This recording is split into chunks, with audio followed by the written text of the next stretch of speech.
सूर्यकोटि समप्रभ निर्विघ्नं कुरु मे देव सर्वकार्येषु सर्वदा।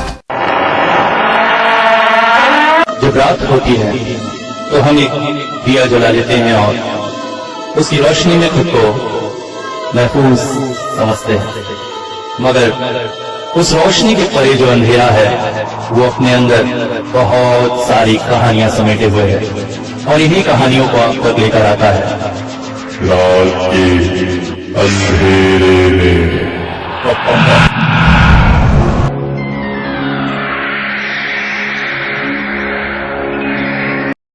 ये तब की बात है जब अनीश कॉलेज पास करके निकला था। पढ़ाई में उतना अच्छा नहीं था, इस कारण नौकरी खोजने का प्रयास व्यर्थ ही रहा। परिवार गरीबीग्रस्त था, इस वजह से माता पिता अपने इकलौते बेटे की तरफ देखकर ही बैठे थे, मगर अनीश को अपने भविष्य को लेकर कोई निश्चितता नहीं थी। हाँ, जो काम मिला वही किया। कभी बच्चों को पढ़ाया, मगर उससे हाथ खर्च चल जाता था, घर में कुछ दे नहीं पाता था। एक कपड़े की दुकान के सामने खड़े होकर ग्राहक बुलाने का काम किया, होटल में वेटर का काम किया, सब कुछ करके देखा। अनीश का परिवार पुरोहितों का परिवार था। पीढ़ी दर पीढ़ी लोगों के घरों में जजमानी, पूजा पाठ इत्यादि करना ही उनका पेशा था, मगर अनीश घोर नास्तिक था। भूत प्रेत, भगवान, ईश्वर किसी को भी नहीं मानता था। पिता ने कई बार ताने दिए, वाह क्या बेटा जना है, पुरोहितों का परिवार और ये साहब नास्तिक। अरे पूजा पाठ सीख ले, करे तो 4 पैसे हाथ में आ सकते हैं। अनीश को यह भी बुरा नहीं लगा, आखिर पैसे कमाने के लिए मानो ना मानो करने में क्या है। पिता से पूजा पाठ भी सीख ली, लोगों के घरों में जजमानी भी करने लगा। अनीश की एक आदत थी, वो जो काम करता बड़ी लगन से करता। इस वजह से उसके पूजा पाठ की भी नाम होने लगा, कई घरों से बुलावा भी आने लगा। मगर पंडिताई में और कितनी कमाई होती है, इस वजह से मेहनत अधिक करने के बाद भी अनीश को कोई खास कमाई नहीं हो पा रही थी। अचानक ही अनीश की मुलाकात हुई रमाशंकर से। शहर के बीचों बीच रमाशंकर की एक बड़ी सी दुकान थी, जिसमें सुनारी के काम के साथ साथ रत्न वगैरह का व्यापार भी वो करते थे। इसी दुकान के पास एक छोटा सा कमरा खाली था। रमाशंकर की योजना थी कि यहां पर किसी ज्योतिषी को बैठाएंगे। लोग ज्योतिषी के पास आएंगे, ज्योतिषी उन्हें रत्न वगैरह प्रिस्क्राइब कर उनके पास भेजेगा। इस तरह से कमाई अच्छी होगी। अनीश को ये काम भी बुरा ना लगा। अपने हाथ खर्च से कुछ पुरानी किताबें खरीद ली और ध्यान से उसे पढ़कर बन गया ज्योतिषाचार्य। बोर्ड लग गए, ज्योतिषाचार्य अनीश महाराज। हफ्ते में 3 दिन वो अपने चेंबर में जाकर बैठता था, मगर तब क्या अनीश को पता था कि भविष्य में कैसी भयानक मुसीबत का सामना होने वाला है। अगर तब उसे यह पता चल जाता तो शायद इस रास्ते में वो कभी कदम न बढ़ाता।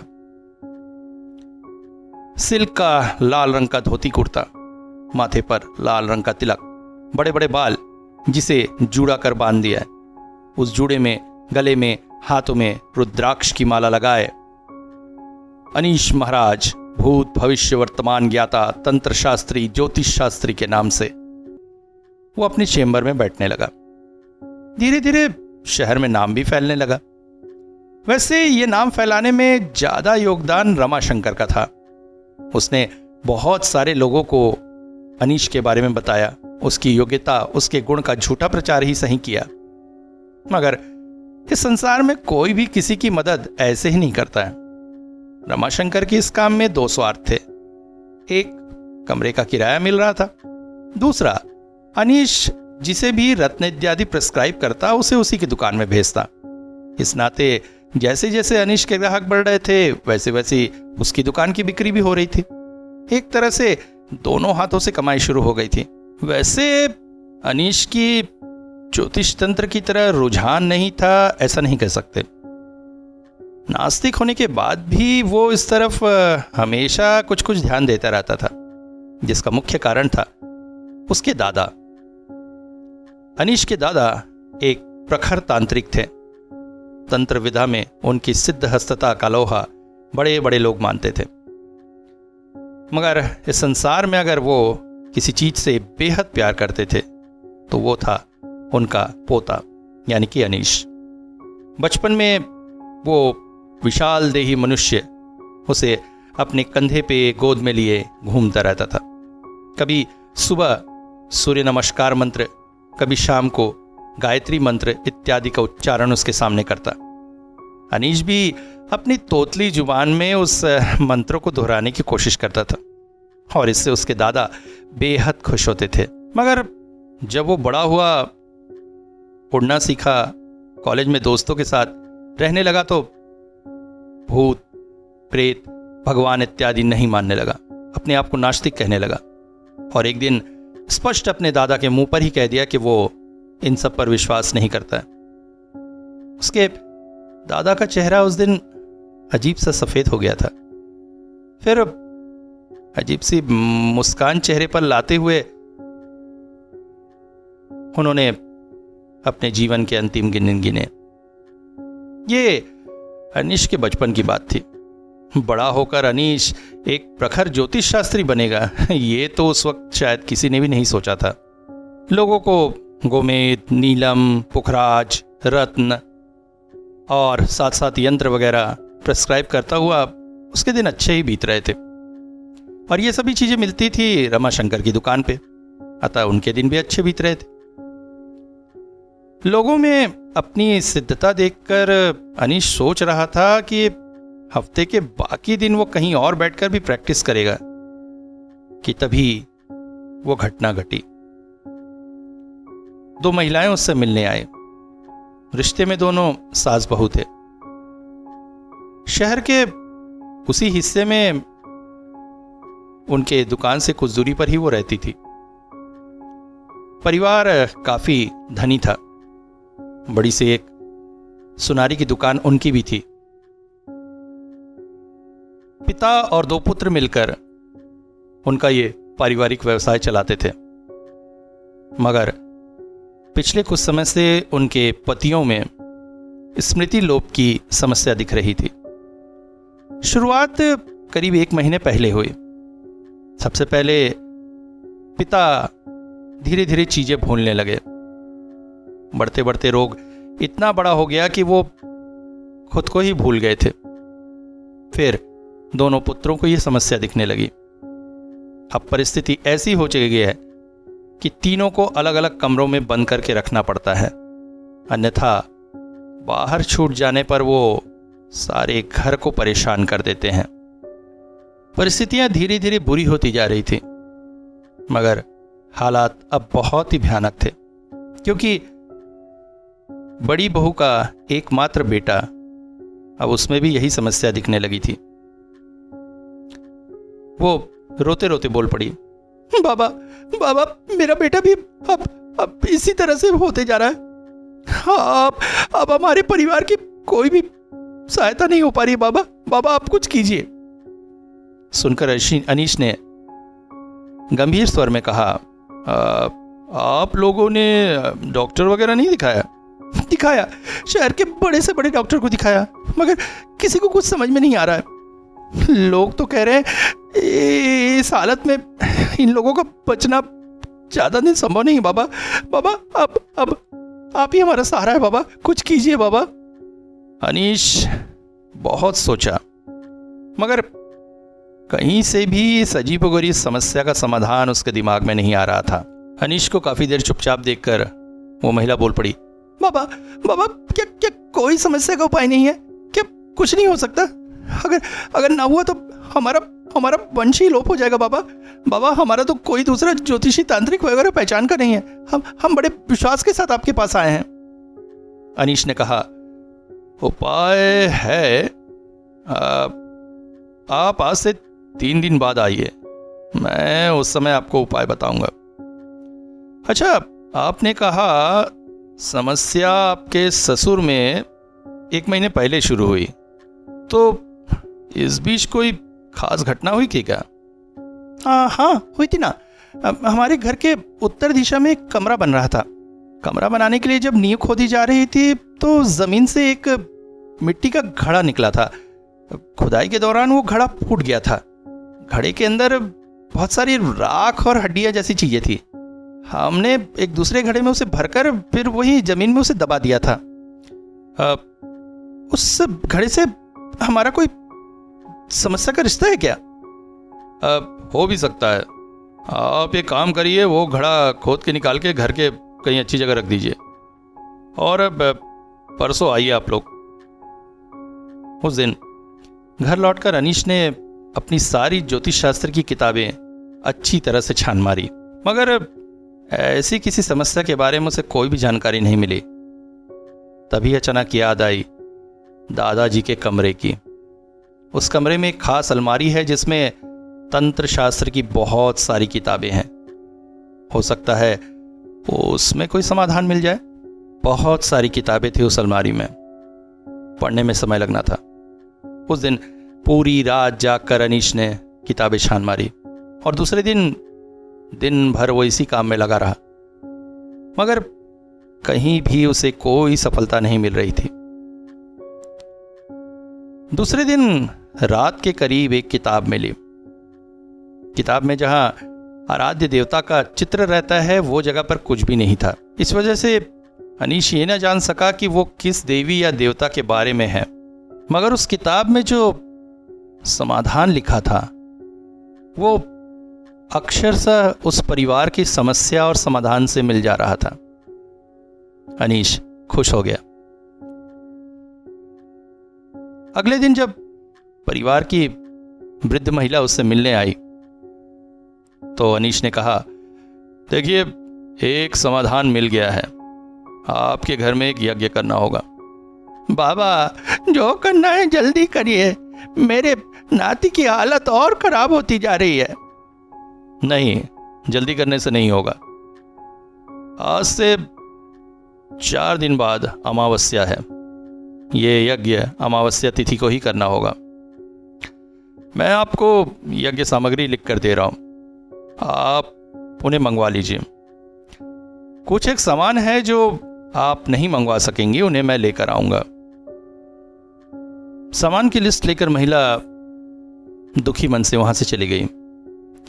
इसके बाद अनीश ने अपने दादाजी की सारी किताबें अच्छी तरह से पढ़ डाली। वो उस समस्या के समाधान की हर एक पहलू से जूझ जाना चाहता था, मगर उसे ये नहीं पता था कि वो किस बड़ी चलती हुई आग में हाथ डालने की कोशिश कर रहा है। इस समस्या का समाधान करते हुए परिणाम क्या हो सकता है और कितना भयानक हो सकता है, इसके बारे में कोई भी जानकारी किसी भी किताब में नहीं थी। और वैसे भी अनीश को प्रायोगिक रूप से किसी भी तंत्र क्रिया का ज्ञान नहीं था। वो सिर्फ पोथी पढ़कर इस काम को करने का प्रयास कर रहा था। और तंत्र के क्षेत्र में ऐसे काम जब उल्टे पड़ते हैं तो इंसान को अपनी नानी परनानी तक याद आ जाती है। रमाशंकर जी ने भी जब सुना तो उन्होंने भी इस बात का विरोध किया। अरे भाई क्या जरूरत है, हैं? अच्छा खासा तो आपका काम चल रहा है, लोगों के हाथ देख रहे हैं, कुंडली बना रहे हैं, रत्न दे रहे हैं, अच्छे खासे पैसे आ रहे हैं।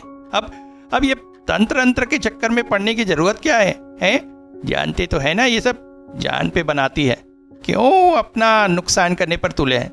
अरे मैं तो कहता हूँ छोड़िए ये सब, जैसा चल रहा है जो चल रहा है वो चलने दीजिए। अब वो परिवार आता है तो उसे कह दीजिए आप कुछ नहीं कर सकेंगे, आपके हाथ में नहीं है, वो अपना निपट ले। अरे कौन से वो आपके रिश्तेदार लग रहे हैं, उनके लिए जान का जोखिम लेना क्यों? मगर अनीश के मन में बात यह थी कि इस परिवार का तो कोई दूसरा सहारा नहीं है, तो अगर एक उपाय मिला है तो करके देखने में क्या खराबी है। सफल हो गया तो वैसे भी धनी लोग हैं, अच्छा खासा धन उसके हाथों में आएगा। नहीं हुआ तो कह देगा नहीं हो सका। मगर उसे ये कहाँ पता था कि असफलता उसके प्राणों पर खतरा बनकर उतरने वाली है। वो ये नहीं जानता था कि वो एक चक्रव्यूह में घुसने वाला है, जिसकी खासियत ये है कि इसमें प्रवेश की विधि के साथ साथ निकलने की विधि का ज्ञान होना भी अत्यावश्यक है, अन्यथा उस चक्रव्यूह में फंसकर इंसान का विनाश अवश्यम भावी है। खैर, जिस दिन के बारे में उसने कहा था उस दिन करीब 5 बजे वो उस घर में पहुंचा। घर काफी बड़ा था। घर ने इतनी बड़ी जगह घेरी हुई थी कि उसकी वजह से वो इलाका लगभग 2 भागों में बटा हुआ सा महसूस होता था। घर के ठीक बीचों बीच बड़ा सा आंगन था और उसी आंगन में समस्त सामग्रियां इकट्ठी की गई थी। बड़ा सा यज्ञ कुंड बनाया गया था। मनोरंजन सिंह इस घर के मुख्य कर्ता थे। उनका बड़ा बेटा सुरंजन और छोटा बेटा आदि रंजन। सुरंजन की पत्नी संध्या थी जो अनीश से मिलने गई थी। संध्या का एकमात्र बेटा आदिनाथ इस घर का इकलौता चिराग था। छोटे बेटे आदि रंजन की पत्नी का अभी तक कोई संतान नहीं हुई थी। इन लोगों के अलावा घर में 2-3 नौकर, दरबान, इस तरह से मिला के करीब 10-12 लोग थे। घर के चारों पुरुषों की हालत ऐसी थी कि उनकी याददाश्त पूरी तरह से खो गई थी।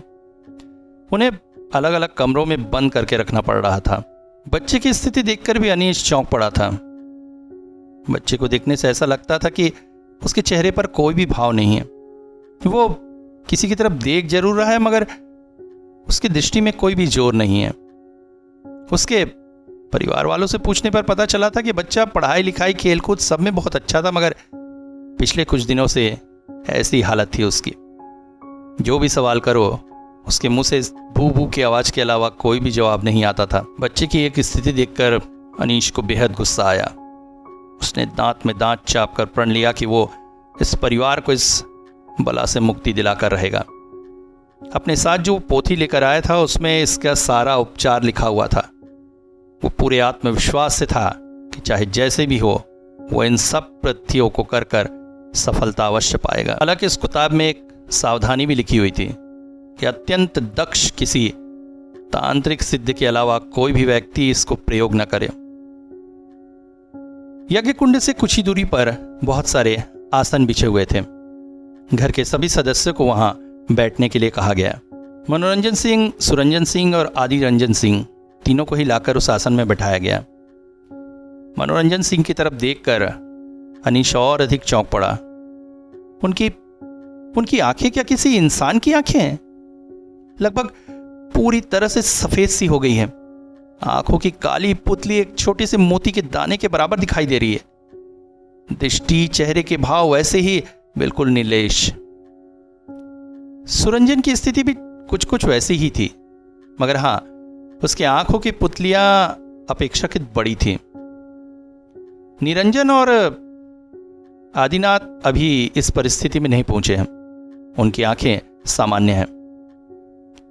समझ नहीं पा रहा था अनीश, ये कैसा रोग है? आंखें धीरे धीरे सफेद होंगी और फिर मनुष्य मृत्यु को प्राप्त हो जाएगा। शाम करीब 7 बजे उसे यज्ञ में बैठना था। यज्ञ कुंड के चारों तरफ कुछ आकृतियां आंकी गई थी। फिर उसके ऊपर रेत छिटाकर फिर कुछ आकृतियां आंकी गई थी। पास ही 10 तरह के वृक्षों की छाल रखी हुई थी। इन्हीं लकड़ियों को काटकर यज्ञ कुंड में अग्नि जलाई जाएगी। यज्ञ कुंड के व्यान कोण में बिल्ली की शरीर के बाल रखे हुए थे। अग्निकोण में रखा हुआ है एक मरा हुआ कौवा। ईशान कोण में रखा हुआ है लोमड़ी के शरीर के बाल। नेत्रियाण कोण में रखा हुआ है एक ही वार में काटा हुआ एक गिद्ध का सर। सभी के ऊपर सिंदूर लगाया गया है। सामने कुशा के अंदर रखा हुआ है गंगा जल और एक बर्तन में रखा हुआ है रक्त मिश्रित देशी शराब। एक बर्तन में रखा हुआ है कच्चा मांस और एक में गाय का घी और इसके अलावा कुछ पूजन की सामग्रियां। घर की पुरानी बड़ी घड़ी ने ढंग ढंग करके 7 बजने का संदेश दिया। आसपास का पूरा परिवेश शांत है। वृक्ष का एक पत्ता भी नहीं हिल रहा है, जैसे बड़े तूफान के आने की पहले की शांति हो। शुरुआती पूजा साधारण पूजा की तरह ही थी। आचमन, देव जागरण, विष्णु नाम गणेश वंदन, शिव प्रसन्नता, शुद्धिकरण वगैरह। पूजा शुरू होने के 10 मिनट बाद ही अचानक बिजली गोल हो गई। हालांकि उसके आसपास बहुत सारे घी के दिए जल रहे थे, जिसकी वजह से रोशनी की कमी नहीं हुई। वो आराम से पोथी पढ़ सकता था। करीब आधे घंटे तक पूजा पाठ करने के पश्चात यज्ञ कुंड में अग्नि प्रज्वलित हुई।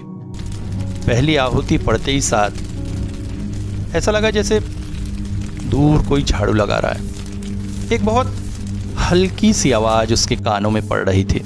इतनी रात को कौन झाड़ू लगा रहा है? मगर किसी भी तरफ ध्यान न देकर अनीश ने मंत्र जाप जारी रखा। पहले ये लग रहा था कहीं दूर कोई झाड़ू दे रहा है, मगर धीरे धीरे वो पास आते आते ऐसा लगा जैसे उस घर के आंगन में ही कोई झाड़ू लगा रहा है। घर के पीछे की तरफ बगान में बिखरे हुए सूखे पत्ते, धूल मैल सब उड़ उड़कर यज्ञ कुंड के आसपास आकर गिरने लगे। अब धीरे धीरे ऐसा लगने लगा जैसे एक नहीं 4-5 लोग झाड़ू दे रहे हैं, मगर उनमें से किसी को भी देखा नहीं जा सक रहा है। इस परिवार के पुरुष तो निर्लिप्त हैं, इस वजह से उन पर कोई असर नहीं है, मगर महिलाओं की तरफ देखने से ही समझ में आ रहा था कि वो अत्यंत भयभीत हो चुकी हैं। अनीश बिना इन सब बातों से डरे पोथी पाठ आगे बढ़ाता हुआ यज्ञ कुंड में आहुतियां देता रहा, मगर कुछ ही देर बाद उसके लिए भी अब परिस्थितियां असह्य हो गई थी, क्योंकि अब ऐसा लग रहा था 2-4 नहीं लाखों लोग वहां पे एक ही सुर में झाड़ू दिए जा रहे हैं, जिनके झाड़ू देने की आवाज कानों को झन्नाए दिए जा रही थी। इसके साथ ही एक और बात शुरू हुई, पैरों की आवाज। हाँ, ऐसा लग रहा था जैसे घर के आंगन में तांडव नृत्य शुरू हो गया है। और तभी घर की बड़ी बहू चीख सी पड़ी थी। आदिनाथ के मुंह से झाग निकलना शुरू हो गया था। अनीश भी चौंक उठा था। अरे क्या उसकी पूजा पाठ की वजह से ये सब शुरू हो रहा है? क्या ये सब उसकी पूजा पाठ का उल्टा असर है? मगर ऐसी परिस्थिति आ सकती है उसने तो कभी सोचा ही नहीं था। उसने तो सोचा था जाकर यज्ञ वगैरह करेगा, समस्या का निपटारा हो जाएगा, मगर वो अशुभ शक्ति पलटकर इस तरह का वार करेगी ये उसने सोचा भी नहीं था। मगर फिर मन को शांत किया। नहीं, धीरज छोड़ने से कुछ नहीं होगा। जो काम उसने शुरू किया है उसे खत्म अवश्य करना होगा। परिणाम कुछ भी हो, खत्म करना सबसे बड़ी बात है। और फिर इसे अगर बीच रास्ते में छोड़ देगा तो हो सकता है और बड़ी विपत्ति आ जाए इस परिवार के ऊपर, उसके साथ साथ उसके ऊपर भी। किसी भी हाल में उसे यह काम पूरा करना ही होगा। मगर अशुभ शक्ति के पास कितनी क्षमता है, अभी उसका दृश्यों से देखना बचा हुआ था। जैसे ही अगली बार उसने यज्ञ कुंड में हवन सामग्री डाली, तेज धुआं निकलने लगा और उस धुएं से सुगंध की बजाय लाश के सड़ने की गंध चारों तरफ फैलती चली। अचानक ही उसकी पीठ पर एक जोर के झाड़ू का वार हुआ। आ आ आ वो लड़खड़ा सा गया था, मगर तभी उसके कानों में जैसे किसी ने कहा, चलाए जा, ये यज्ञ बीच में नहीं रोक सकते, नहीं तो सब समूल विनाश हो जाओगे। चलाए जा, यज्ञ चलाए जा, रोकना नहीं। उसे किसी भी हाल में अब यज्ञ नहीं रोकना है, उसे यज्ञ पूरा करना है। वो मंत्र पाठ करता रहा, मगर अचानक आश्चर्यजनक रूप से उसके चारों ओर आंगन में मल मूत्र सड़ा हुआ मांस वगैरह गिरने लगा। न जाने कौन ये फेंक रहा था, दिखाई नहीं दे रहा था। घर की महिलाएं अब अत्यंत भयभीत हो उठी थी। अनीश के शरीर पर झाड़ुओं की मार पड़ती जा रही थी। उसका पूरा शरीर लाल हो उठा था, मगर अपने उल्टे हाथ से पोथी को पकड़े हुए दाहिने हाथ से वो यज्ञ आहुतियां देता हुआ मंत्र पाठ करता चला जा रहा था। वो उस वक्त जैसे किसी भ्रम में पड़ा हुआ था। शरीर का दर्द वगैरह कुछ भी उसे महसूस नहीं हो रहा था। मन में सिर्फ एक ही बात थी, ये काम उसे किसी भी हाल में समाप्त करना है, समाप्त करना ही है। मुझे ये यज्ञ खत्म करना ही होगा, बीच में रोकने से नहीं होगा, खत्म करना ही होगा। अचानक झाड़ों की आवाज बंद हो गई। चारों ओर का वातावरण भी पूरी तरह से शांत हो गया। अनीश चौंका और तभी सामने देखने पर वो और ज्यादा चौंक पड़ा। ठीक उसे कुछ ही दूरी पर एक अत्यंत सुंदर स्त्री खड़ी थी।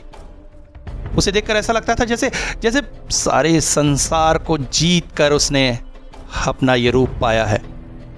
पूरी तरह से निर्वस्त्र, वो स्त्री हवा में केश लहराते उसके सामने खड़ी थी। उसके होठों में अपूर्व मुस्कान थी। चेहरे, आंखों और शरीर में एक अजीब सी अश्लील सी भंगिमा थी जिसे वो अनीश को आकर्षित करने की कोशिश कर रही थी।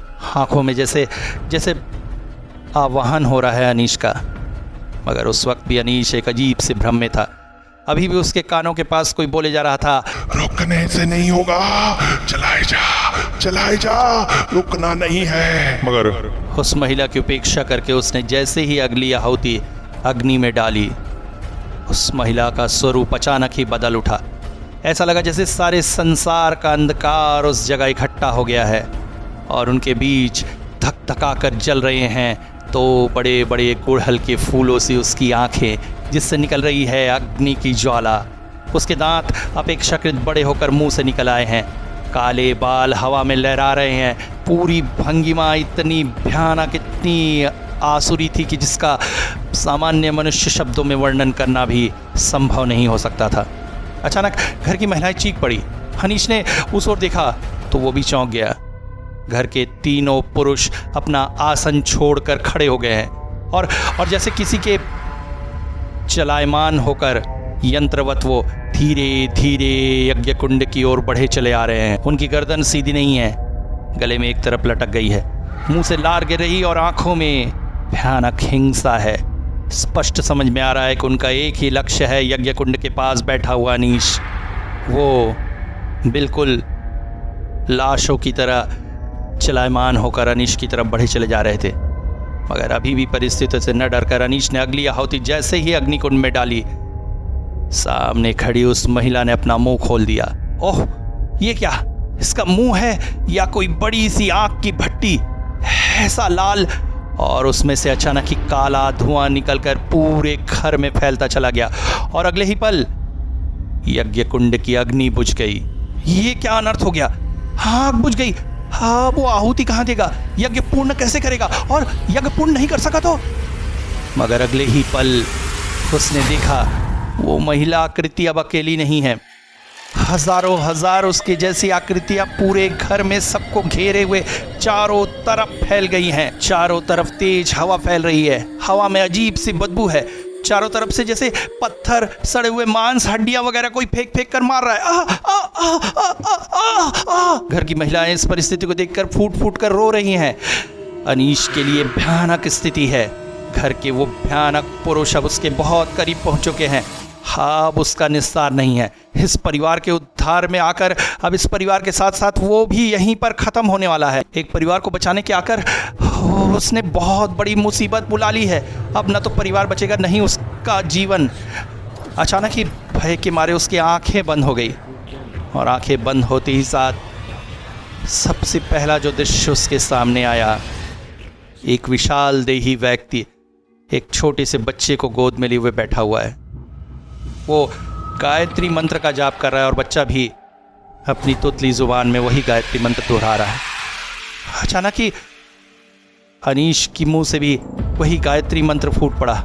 ओम भूर्भुवस्सुः तत्सवितुर्वरेण्यं भर्गो देवस्य धीमहि धियो यो न प्रचोदयात्। अचानक ही चौंक पड़ा था अनीश। उसके हाथ असामान्य रूप से किसी अजीब भंगिमा में सामने की तरफ उठे और फिर कुछ अजीबोगरीब मंत्र का पाठ होने लगा जो उसके कानों में गूंजने लगा। मगर ये मंत्र कौन बोल रहा है? वो तो नहीं बोल रहा है। मगर ये आवाज़ उसकी बहुत पहचानी है। बचपन में उसने आवाज़ बहुत बार सुनी थी। उसने आंखें खोल दी। वो चौंक पड़ा। यज्ञ की अग्नि फिर से जल उठी है और फिर अजीबोगरीब भंगिमा में उसका शरीर अपने आप चलने लगा। अजीबोगरीब मंत्र उसके मुंह से निकलने लगे और यज्ञाहुतियाँ अग्नि में प्रज्वलित होने लगी। फिर से यज्ञ क्रिया चलने लगी, मगर अब की बार वो यज्ञ नहीं कर रहा था। उसके शरीर में प्रादुर्भाव हुआ था महातांत्रिक उसके दादाजी का, जो इस वक्त उसकी जगह यज्ञ संपन्न कर रहे थे। अचानक ही एक गुड़हल का फूल जल में भिगोकर उसने मंत्र मंत्रित करके जैसे ही फेंका, वो भयानक तीनों आकृतियां लड़खड़ाकर जमीन पर गिर पड़ी और बेहोश हो गई।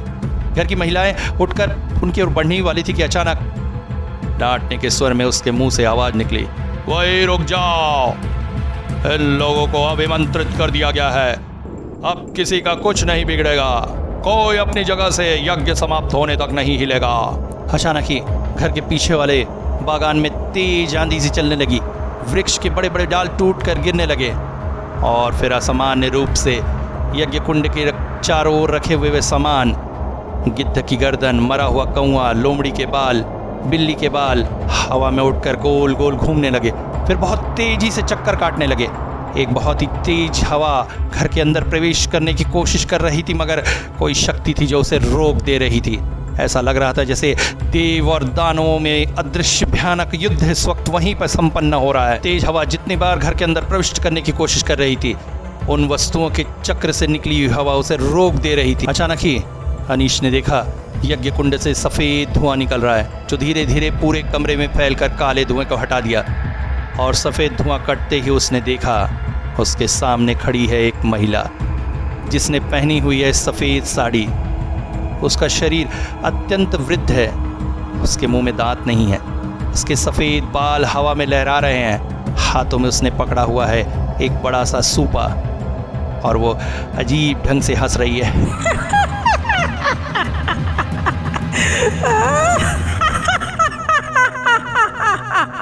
अगले ही पल चारों ओर फैली हुई बदबू सुगंध में परिवर्तित हो गई। घर के सभी पुरुष उठकर बैठ गए। अचानक ही आदिनाथ अपनी माँ को देखकर बोल पड़ा, माँ माँ माँ माँ। उसकी माँ ने कहा, बेटा बेटा उठो मत, वहीं बैठे रहो, वहीं बैठे रहो। माँ मुझे बहुत डर लग रहा है। डरने की क्या बात है बेटा, देखो हम सब तो यहीं हैं, अपनी जगह से कोई नहीं हिलेगा, वहीं बैठे रहो। आदिनाथ वहीं बैठ गया। अनीश ने देखा अब घर के पुरुषों की आंखें वैसी भयानक नहीं बल्कि सामान्य इंसानों जैसी हो चुकी हैं। अचानक ऐसा लगने लगा जैसे हवा में भयानक युद्ध चल रहा है। असत्य के खिलाफ सत्य की जीत का एक क्रम चल रहा है। चारों ओर उस लड़ाई के क्षण महसूस किए जा रहे थे। अचानक ही अनीश का शरीर अपने आप पास में रखे उस मटके को उठा लिया और हाथों में यज्ञ आहुति लेकर जैसे ही उसमें डाला, एक भयानक विस्फोट के साथ जैसे उस घड़े के अंदर आग लग गई और चीखने की आवाज़। तभी अचानक अनीश ने महसूस किया जैसे वो अंधकार वर्णी स्त्री को वो वृद्ध महिला गर्दन से पकड़कर तेजी से आई और उस मटके के अंदर डालकर गायब हो गई।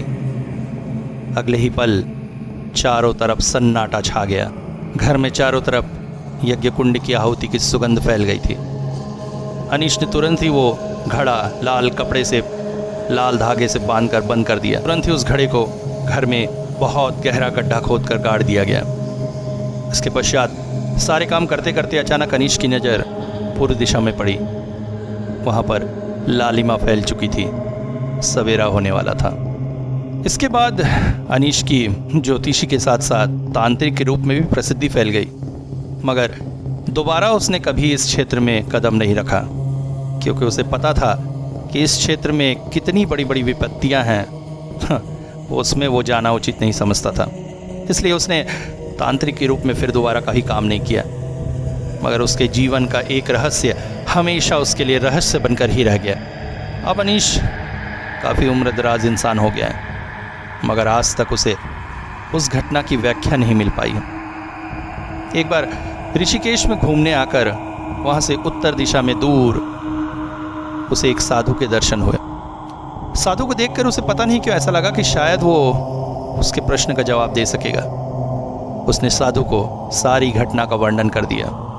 पूरी कथा सुनकर साधु कुछ देर शांत रहा, फिर आंखें खोलकर बोल पड़ा, तुमने आग से खेला था, जैसा तुम बता रहे हो वो शंश पिशाचिनी थी, अत्यंत निम्न कोटि की अति भयानक पिशाचिनी।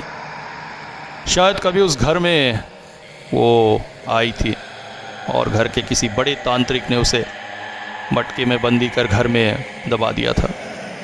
ये बहुत सालों पहले की बात होगी, इस वजह से पीढ़ी दर पीढ़ी वो बात आगे नहीं बढ़ पाई और इस पीढ़ी के लोगों को उसके बारे में कुछ भी पता नहीं था। अनजाने में ही खुदाई से वो घट निकल आया और टूट गया और पिशाचिनी मुक्त हो गई। इस पिशाचिनी का एक सबसे बड़ा गुण है, इस पिशाचिनी का एक बड़ा गुण है, ये पहले घर के पुरुषों पर आक्रमण करती है और उन्हें एक एक कर मारती है, फिर घर की सभी स्त्रियां एक साथ किसी बड़ी दुर्घटना में मारी जाती है और घर पूरी तरह से निर्वंश हो जाता है। तंत्र के क्षेत्र में बहुत अच्छा ज्ञान न होने पर इसके साथ लड़ाई करना अत्यंत भयानक काम है। एक तरह से कहें आत्महत्या के बराबर काम है। साधु थोड़ा देर ठहरे, कमंडल से थोड़ा जल पीकर फिर बोल पड़े, मगर जिस बूढ़ी महिला के बारे में तुम बता रहे हो, मुझे लगता है वो देवी धूमावती थी। 10 महाविद्याओं में से एक महाविद्या, अत्यंत शक्तिशाली, अत्यंत प्रबल। इनके सामने टिक सके ऐसी कोई डाकिनी, शाकिनी, पिशाच या शुभ शक्ति नहीं है। मगर इनका आवाहन करना और देवी को भक्ति से तुष्ट करना अत्यंत कठिन काम है। एक अत्यंत सिद्ध तांत्रिक ही यह काम कर सकता है। तुम्हारी किस्मत थी, सही समय पर तुमने अपने दादाजी को याद किया, जो शायद एक महान तांत्रिक थे, और तू उस महान तांत्रिक की शरणागत था। उन्होंने न सिर्फ तेरी बल्कि उस पूरे परिवार की जान बचा दी। नहीं तो उस दिन तुम में से कोई नहीं बचता।